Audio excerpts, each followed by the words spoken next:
this night different from all other nights. This is the Passover of the Lord, when God led us out of slavery in Egypt, through the Red Sea, onto dry ground. We remember how we were slaves for 400 years in Egypt, where we were treated harshly. We cried out to the Lord, and he heard us, and sent our father Moses to deliver us. I was so afraid. I didn't know how to speak to Pharaoh and how to prove God had sent me. So God sent plagues upon the Egyptians to make his point. There were frogs and lice and flies. God said to Moses, "Tell old Pharaoh, let my people go." There were boils, hail, and locusts. And there was darkness, so heavy that it could be felt.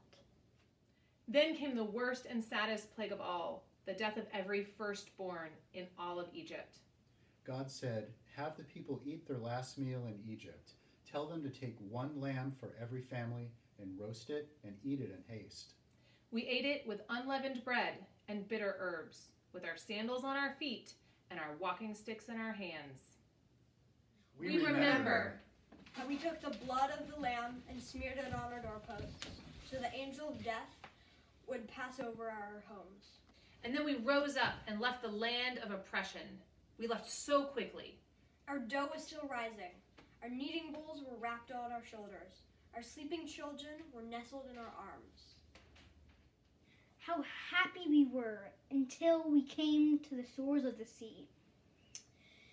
And of course, then we forgot how God had brought us this far. And we began to weep and wail and whine. We said, "Were there no graves in Egypt?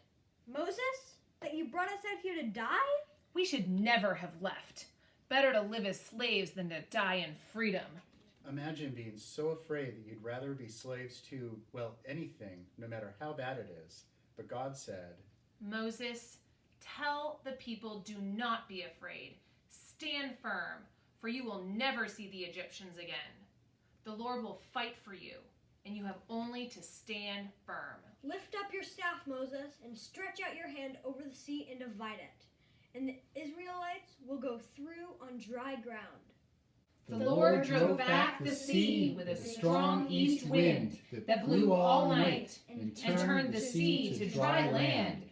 We remember how the pillar of cloud went before us and behind us, and when Pharaoh's army came after us at the morning watch, the Lord looked down and threw them into panic.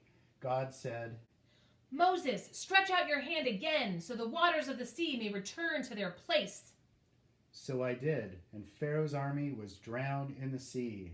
Then we feared the Lord and believed in his servant Moses.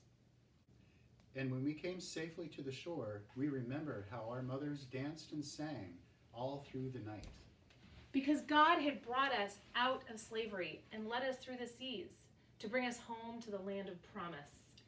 It is the Passover of the Lord. And we remember. Hear what the Spirit is saying to God's people.